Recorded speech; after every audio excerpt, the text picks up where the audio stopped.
Hello guys, তো আজকে সকালবেলার জলখাবার এটা আমাদের এই যে ছোলার তরকারি।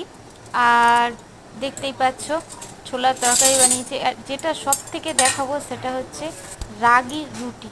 সেটা হচ্ছে তোমরা দেখতে পাবে, এই রুটিটা এখানে আমাদের ওয়েস্ট বেঙ্গলের লোকে খুব কমই খায়, তো তোমাদেরকে এর সাথে শেয়ার করছি।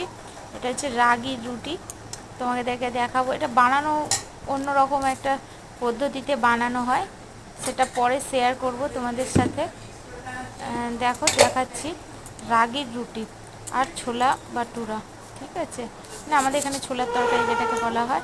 এই রুটিটা দেখো, দেখলে বুঝতে পারবে। এই দেখো, এটা এরকমভাবে বানানো হয় যে বেলা তো যায় না, এটা হাতে মানে পেস্ট করে করে ধীরে ধীরে গোল, ঠিক মতো হয় না। এই রুটিটা বানানো শরীরের পক্ষে খুব ভালো, খুবই ভালো। Thank you.